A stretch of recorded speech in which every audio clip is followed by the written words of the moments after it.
And at 45 years old, we are able to reach financial freedom, meaning meron ka ng passive income enough to cover for all your daily expenses. Hindi ka na kailangan mag-worry. Kung ayaw mo mag-work today, okay lang. But I still work. Kasi we still want to be productive, pero wala na masyadong stress. Is that a good position to have?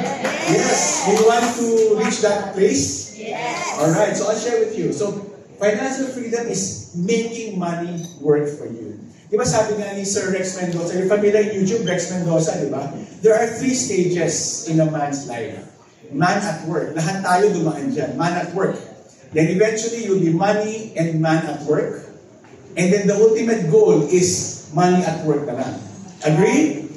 Yes. I just want to share with you, recently I met this guy, Ken Honda. Do you guys know him? Do you see him? Yes. Napaka-simple tao lang niya at meron siyang tinuro sa akin na in spite of all the books that I've read, eye-opener siya namin sa akin. Sabi niya, Carl, there are 2 types of money. Happy money and sad money. Familiar? How many of you wants to know what's happy money? How many of you wants to know what's sad money? Raise your hands. Okay, ang sabi niya sa akin, Carl, very simple. Happy money is money na nanggaling sa magandang paraan. If you get the money and people are happy, good vibes, it's good money. Happy yung wallet natin. That's good. What you don't want is sad money. Sad money is nakuha mo siya sa isang paraan na may nalungkot, merong hindi happy. Although you profited money, the money in your wallet is not happy. It's sad. Make sense? Yes. Okay naman kung Tagalog ako? Yes. Yes, ako kasi ay lumaki sa farm. So, ang tatay ko po ay Chinese, but ang mother ko ay Filipino. So, fill your wallet with happy money. How many wants free gift? Kanina nasabi ni Miss Valiant, I'm an author of 2 books, and I'm going to give everyone here a copy of my book. Okay ba yun? Yes. My only request is, you clap and cheer whenever something is relatable. Okay ba yun? Yes! Alright, I'm gonna share with you later. Please remind me yung 6 steps to renting out your condo. Ayan, yung mga 6 steps. We're not gonna talk about this one today. We're gonna talk about something more exciting, which is Airbnb. Alright? But before that, one of the lessons na nakatulong sa akin in my early years in creating wealth is the concept of asset and liability. You've heard about asset and liability, right? How many here are accounting graduates? Diba? What is accounting? What is asset? Yan, asset is, in accounting is something na, hindi ko alam, not accounting. And liability is something na mga credit, debit, bank, gano'n. But, the most, parang, influential mindset that helped me in my investment is this concept. Asset is something that puts money into your pocket. Very simple, right? So, naglalagay siya ng money. Liability naman is something that takes away money from your pocket. Make sense? Yes. Alright. So, let me test you. I want everybody to participate. Shout if asset or liability. Yeah. Too much vacation. Liability. Yung gano'n talaga. Fast learner, di ba? Sobrang YOLO. Sabi nga nila, di ba, pag ginamit mo yung credit card mo, pang bakasyon, nakauwi ka na, pero yung utang mo, 6 months pa, hindi pa tapos. Next. Successful business. Asset, di ba? Ang business, 2-prong yan. If it's successful, it gives money to your pocket.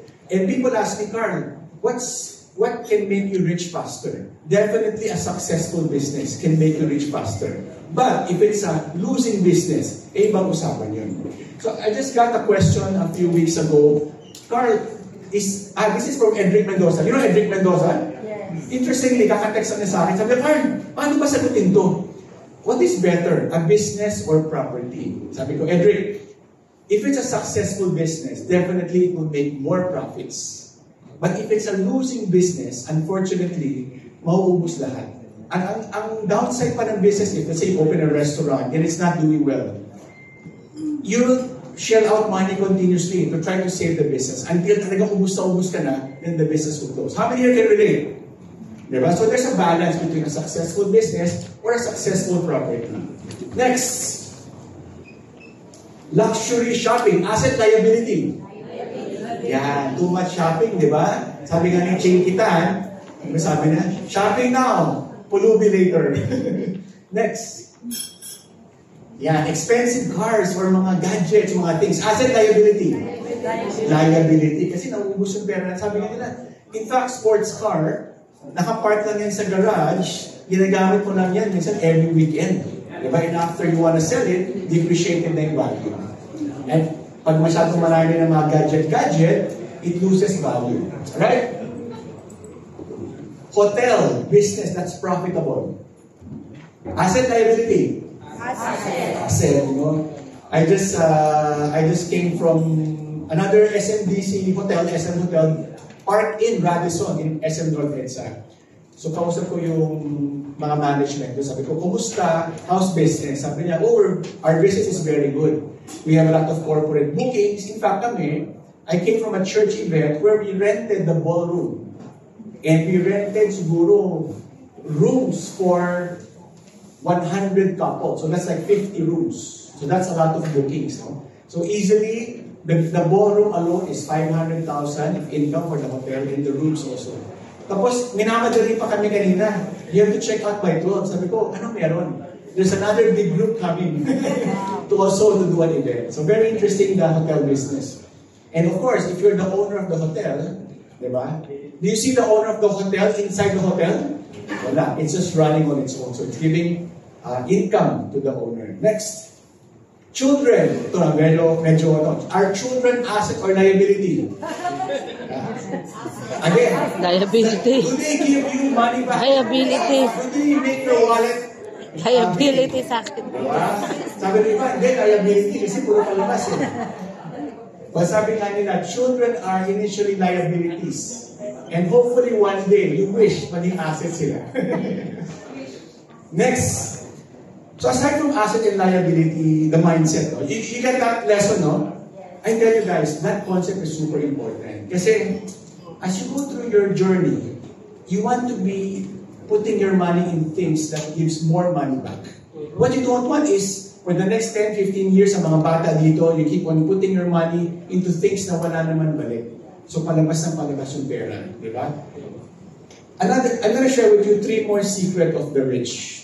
One concept is the concept of man at work versus money at work. Very, very powerful. Kasi naturuan tayo ng parents natin na, si Carl, I remember when I was growing up, pag nakaupo na ako sa sofa at wala akong ginagawa, pinapagalitan ako ng parents ko. Can you relate? Sinasabi, tamad ka, paano mayayaman yan, di ba? But then, I realized when I see the wealthy people, nakaupo lang nga sila, but their money is working for them.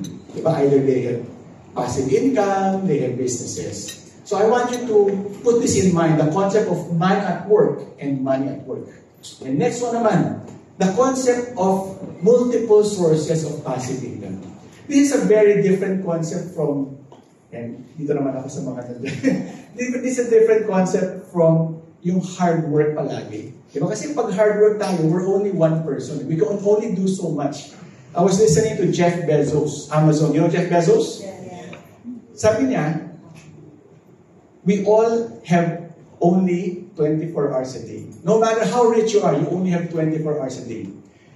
The difference is, Jeff Bezos, every hour niya, ang dami niya na shipment. So he's like earning thousands, hundred thousands, millions every hour. Versus, let's say, if you're working, yun lang sweldo mo, yung 1 hour per day, you work per hour. So you work per hour. So it's very important that you put this in your mindset. How do I replicate myself? How do I create multiple sources of income? So this is very, very powerful, and this is doable in businesses. Kaya kung meron kayong mga kaibigan na may mga franchise, like I was talking to my friend, owner of QQ Ramen, 99 Ramen, he just opened his 60th store. So imagine mo, everyday pagising niya, pagdating ng 10 o'clock, pag-open ng mall, 60 stores are already giving him income. You can also, kung wala tayong business, you can replicate this with property. So if you have one property now, after ilang years, you buy a second one, you buy a third one, eventually it will become your multiple sources of income. Then lastly, which I will teach you more in detail, is the concept of leverage. How many here wants to know what's leverage? How many here alam na what's leverage? Okay, I'll tell you more. So, ito yung tatlong tools ng mga mayayaman. Money at work, past multiple sources of income, and leverage. So, these three techniques. Let me share with you leverage using the story of Miguel. So, Miguel is a 24-year-old IT programmer. How old? 24. Anong trabaho niya? IT. So, meron siyang 700,000 pesos. So, sabi niya, Sir Carl, I have 700,000 pesos. Where do I invest? So being a property guy, this is 10 years ago. In fact, I always use this story in an Ayala setting. But interestingly, he bought an SM property. So 700,000 pesos 10 years ago. I think the condo property at that time was 2.5 million. So sabi sa akin, Sir Carl, kulang yung pera ko. I only have 700,000 pesos. So 2.5 million yung property, 700,000 ang yung pera niya. What do you do? Pag kulang? No. So I recommend you to buy a rental property, SMDC, worth 2.5, 700,000 pesos ang yung money niya. What do you do sa kulang? Loan from the bank, leverage. So meron siyang 700,000. How much yung short? There you go. Gagawin sa math, mga accounting. 1.8 million. So I told Miguel, bata ka pa. Use the bank, use leverage technique. You borrow 1.8 million from the bank, it equals to 20,000 a month for 10 years. Is 10 years a long time? Yes, it's a long time. So sabi ni Miguel, grabe, 10 years, ang tagal yan. Magbabaon ako sa utang for 10 years. But eventually, Miguel agreed. Diba? So, how would you feel if you were Miguel? Meron kang 700,000 pesos, kinausap ko si Sir Carl, after that, meron ka na ngayon 1.8 million in utang. How would you feel? So parang tulala siya, di ba? Parang from positive 700,000 pesos, Miguel is now in debt for 1.8 million pesos. What's the lesson here? Do not listen to Sir Carl. So bigo tayo sa 1.8 million for 20 years. So first month, medyo malungkot siya, meron siyang 20,000 na utang. So parang kamot siya ng ulo. Parang mali ah. Kanina lang may 700,000 pesos ako, ngayon 20,000 yung utang ko. But fast forward a few months later, nagkaroon na siya ng renter, which gave him 20,000 a month of income. 27 years old si Miguel at that time. Is 20,000 utang, 20,000 income good for a 20,000 utang? Very good, very good. Very good reaction. Some will say yes, some will say no. Diba? Kasi parang, Sir Carl, hindi siya good kasi break-even lang. Diba? I'm gonna share with you, we are good friends. I'm gonna teach you how the wealthy thinks. The wealthy will think, this is very good. Diba? Bakit? Because I was able to develop a system where may ibang tao na hindi ko kilala na nagbabayad ng utang ko every month. Have you seen an arrangement like this where kaya mo sabihin, Justin, can you pay for my utang for the next 10 years? Wala, di ba? But only in property. And it's only in property that you can go to the bank and say, hey, bank, pwede ba akong 700,000 pesos ang money ko eh. Can you borrow me 2 times of what I have? So I can buy this property, babayaran ka ng tenant ko for the next 10 years, and after 10 years, bank, the property is mine. Di ba? Very, very interesting concept na only a property can give. You cannot just go to a person and borrow money, di ba? And let somebody pay for it. And what's nice about the property is, worst case scenario, worst case lang guys I'm gonna teach you Tayo kasi medyo averse tayo sa utang. Di ba sinabi, utang ayaw natin yan. But all the wealthy people, do you think they have utang? Yes. Does SMDC have loans in the bank? Yes. Yeah, no, because they leverage. This is the technique of the rich. So, ang concept nito is, sasabihin mo sa bangko na, okay, bili mo tong property for me, and then I will have a tenant pay for it. And after 10 years, what's gonna happen? Fully paid na. So, Miguel, sobrang happy siya. Pero, uy, ito pa rin sinasabi ni Sir Carl na concept na bigla may nagbabayad na ng utang para sa akin. So, first year, may nagbayad, second year, third year, fourth year, fifth year. After 10 years, what happens to the utang? Fully paid. Diba? Who owns the property now? Miguel. Sino nagbayad ng utang? Tenant. Diba? Now, Miguel is 37 years old. From 37 to 47, may enjoy na income. 47 to 57, 57 to 67, 67 to 77, 77 to 87, and eventually maipamana pa niya sa kids niya, tuloy-tuloy. So let me ask you, is 10 years a long time? No, di ba? Bigla pa rin, okay lang. So that's the mindset of the wealthy. They're okay with time, and they're okay with leverage. So basically, guys, I just taught you, yung 20K utang is good, right? I just taught you the concept of OPP. How many here knows what's OPP? Using other people's money. OPM pala dapat. OPM pala. Using other people's money. This is the pera. Ayun. Other people's pera. So it's a self-liquidate technique. And I'm sharing with you, we are a small group here na this technique works. This is what I used when I was young. When tinuro sa akin ng mentors ko, we just buy property isa. If it's running na, you're comfortable with it, you buy a second one.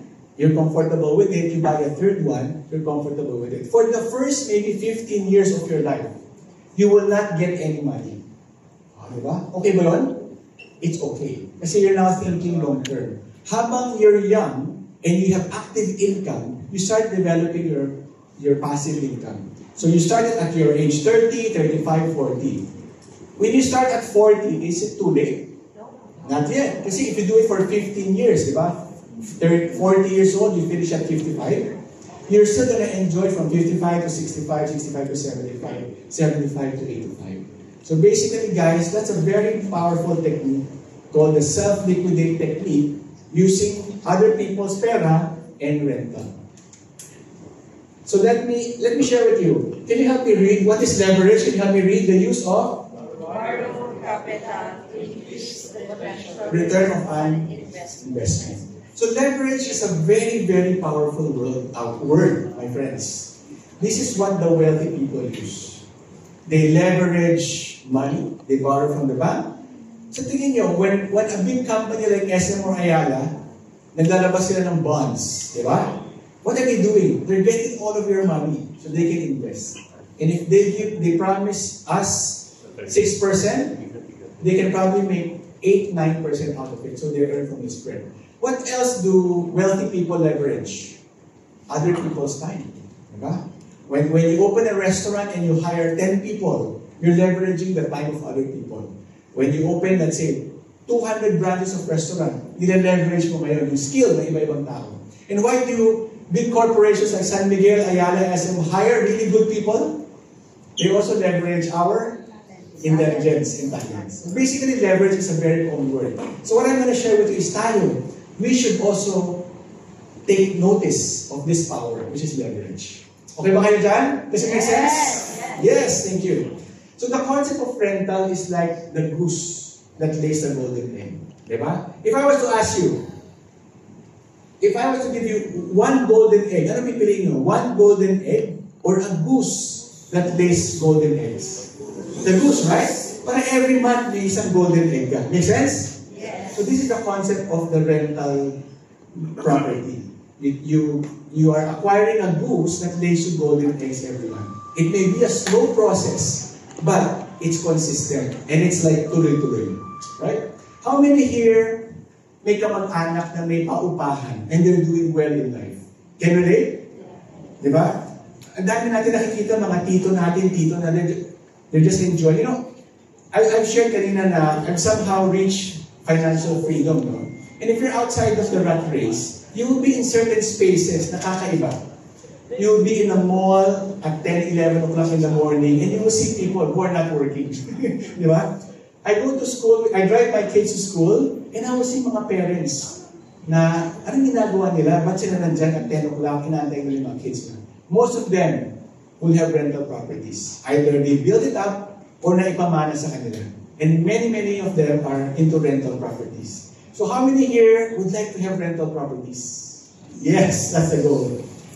So you buy one, you lay the golden egg every month while you're young, and eventually you buy a second one, a third one, a fourth one, a fifth one. If you have a hotel with 500 rooms, then immediately you have 500 goose that lays you the golden eggs. So let me share with you guys about Airbnb. How many here is excited about this latest trend called Airbnb? Raise your hand. How many here nakapag-stay na sa Airbnb? Yes, diba? So I'm gonna share with you some techniques about Airbnb para mag-learn kayo. At again, may lumapit sa akin si Valerie na, Sir Carl, I want to hear your thoughts kasi I have property that I want to rent out. So I'm going to share with you. You can take a picture of the slides, and these are all techniques na. So, do you want to know the history of Airbnb?